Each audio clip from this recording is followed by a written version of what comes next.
साथियों, आज आप लोगों के बीच एक आग्रह करने आया हूं।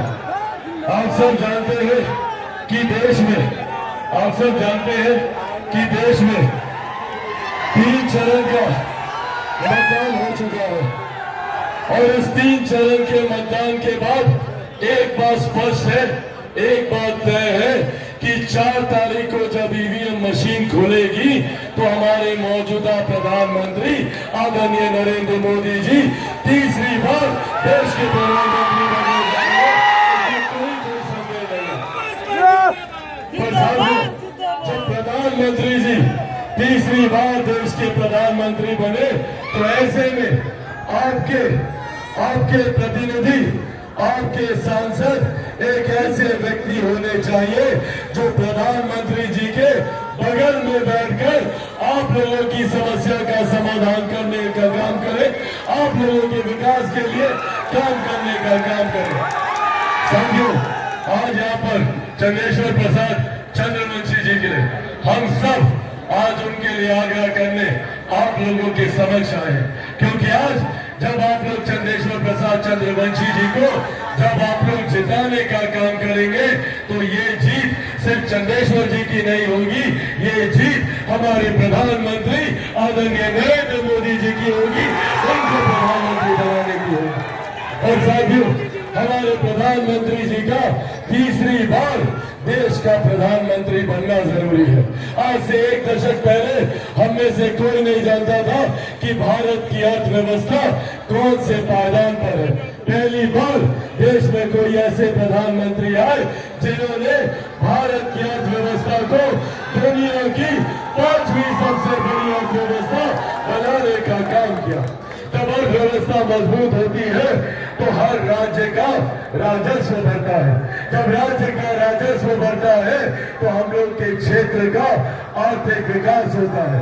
हर गरीब व्यक्ति के हाथ में ज्यादा कमाई आती है, प्रति व्यक्ति आय में इजाफा होता है और इसी का परिणाम है क्या देश में 25 करोड़ से ज्यादा लोग गरीबी रेखा से बाहर निकलकर मुख्य धारा के साथ जुड़ने का काम किए हैं। ये देश हमारे प्रधानमंत्री आदरणीय नरेंद्र मोदी जी की है। जहाँ पहली बार देश में एक प्रधानमंत्री ने महिलाओं के सम्मान की चिंता कर उनके लिए शौचालय बना, उनके लिए उज्ज्वला योजना देने का काम किया। पहली बार देश में एक प्रधानमंत्री ने सुनिश्चित किया कि कोई भी व्यक्ति आर्थिक अभाव में इलाज से वंचित न रह जाए। उन्होंने हर गरीब व्यक्ति के 5-5 लाख रुपए का मुफ्त इलाज कराकर आयुष्मान योजना के धरातल पर लाया।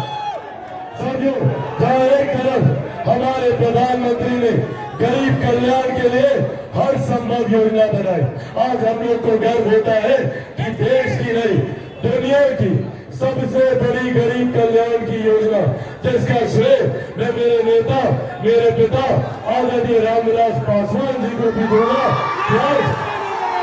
आज उनकी वजह से प्रधानमंत्री गरीब जन कल्याण योजना के तहत देश में 81 करोड़ लोगों को मुफ्त में राशन दिया जा रहा है। ये देश हमारे प्रधानमंत्री जी की है। साथियों, जहाँ एक तरफ प्रधानमंत्री जी हमारे डबल इंजन की सरकार, हमारे मुख्यमंत्री आदरणीय नीतीश कुमार जी हर संभव प्रयास कर रहे हैं गरीबों को मुख्य धारा के साथ जोड़ने का, तो वही विपक्षी दल के भी लोग हैं। विपक्षी दल के तमाम नेता आप लोगों के बीच आएंगे, आप लोगों से बड़ी बड़ी बातें करेंगे, पर हकीकत है कि ये लोग आप लोगों से आपकी संपत्ति, आपकी अर्जित की हुई जमीन, आपकी जायदाद छीनने का ये लोग नीति तैयार कर रहे हैं। याद रखिएगा, ये वही लोग हैं जो लाठी में तेल पिलाकर अत्याचार करने का काम कर रहे हैं। ये वही लोग हैं जो नौकरी के बदले जमीन आप लोगों की हड़पने का काम करते थे और आज तो सुनियोजित तरीके से जायदाद हड़पने का ये लोग काम करने वाले हैं। एक इनहेरिटेंस टैक्स जिसके बारे में आप लोगों ने सुना होगा, विरासत पे टैक्स लगाने का प्रावधान कांग्रेस और राजद राजद के तमाम घटक दल मिलकर करने का प्रयास कर रहे हैं। क्या है ये विरासत टैक्स? आप लोगों की जितनी जमीन है, जो भी जायदाद है, जो भी गरीब किसान की छोटी जमीन हो, गरीब मजदूर की संपत्ति हो, या चाची आप लोगों का गहना जेवर जो भी है, अगर ये कांग्रेस की सरकार, राजद की सरकार, इनके गठबंधन के दल अगर सत्ता में आते हैं तो उस पर 55% उस पर टैक्स लगाने का ये लोग काम करने जा रहे हैं। जो भी आप लोग की संपत्ति होगी उसका 55% हिस्सा ये लोग अपने खजाने में कैसे जोड़े, उसकी विधिवत व्यवस्था ये लोग तैयार करने जा रहे हैं। इसीलिए साथियों, आज ये आग्रह करने आप लोगों के बीच आए हैं कि एक ऐसे नेता है जो गरीबों को मुख्य धारा के साथ जोड़ने का काम करते हैं। दूसरी तरफ ये लोग हैं जो आपकी संपत्ति लूटने की तैयारी कर रहे हैं, और ये बात छुपी रहे तो ये लोग झूठ बोलने का भी काम करते हैं। राहुल गांधी हो, प्रदेश के राजद के नेता हो, ये लोग झूठ फैलाने का काम करते हैं। कभी बोलेंगे संविधान खत्म हो जाएगा, कभी बोलेंगे आरक्षण समाप्त हो जाएगा, कभी बोलेंगे लोकतंत्र की हत्या कर दी जाएगी। ये लोग लोकतंत्र की चिंता करेंगे जिन लोगों ने सन 75 में आपातकाल लगाकर सही मायनों में लोकतंत्र की हत्या करने का काम किया। आज ये लोग लोकतंत्र के संरक्षक बन रहे। साथियों, आज आप लोगों के सामने मैं मेरे नेता, मेरे पिता आदरणीय रामविलास पासवान जी के संघर्षों की कसम खाकर आप लोगों से ये वादा करके जाता हूं कि जब तक चिराग पासवान जिंदा है,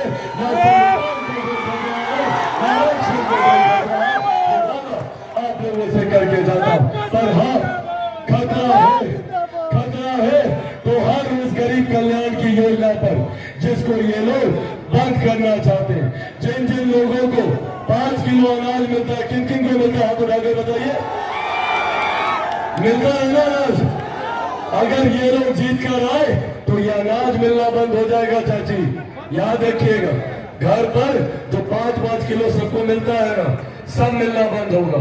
आयुष्मान जो 5 लाख रुपए तक का मुफ्त इलाज होता है, अगर ये लोग महागठबंधन वाले जीते तो वो इलाज का पैसा मिलना बंद हो जाएगा, उज्ज्वला का गैस मिलना बंद हो जाएगा, किसान सम्मान निधि मिलना बंद हो जाएगा।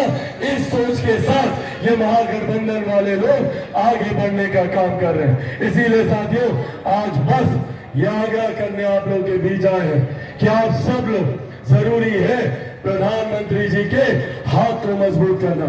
जब आप लोग आगामी 1 तारीख को चुनाव है ना, 1 तारीख को है ना, 1 तारीख को जब आप लोग मतदान केंद्र जाइएगा और वहां पर जाकर कौन से छाप पर बटन दबाइएगा?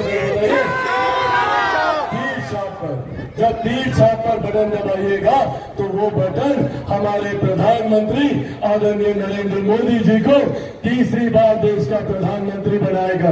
एक ऐसे प्रधानमंत्री जिन्होंने तमाम विवादित मुद्दों को हल करने का काम किया। धारा 370 को हटाकर देश को एक अखंड भारत बनाने का काम किया। उन्होंने भगवान श्री राम को, ऐसे ही भगवान श्री राम 500 साल से टेंट में बैठे हुए थे। सोचिए, पहली बार देश में कोई ऐसे प्रधानमंत्री आए जिन्होंने अयोध्या में भव्य राम मंदिर का निर्माण करके भगवान श्री राम को उस मंदिर में विराजमान करने का काम किया। ये सोच हमारे प्रधानमंत्री जी की। देश की आधी आबादी को भारत की संसद में उचित प्रतिनिधित्व देकर नारी शक्ति अधिनियम को लागू करने का काम किया। तो आपका ये बटन जहां प्रधानमंत्री जी को प्रधानमंत्री बनाएगा तो वही हमारे मुख्यमंत्री आदरणीय नीतीश कुमार जी को मजबूती देने का काम करेगा।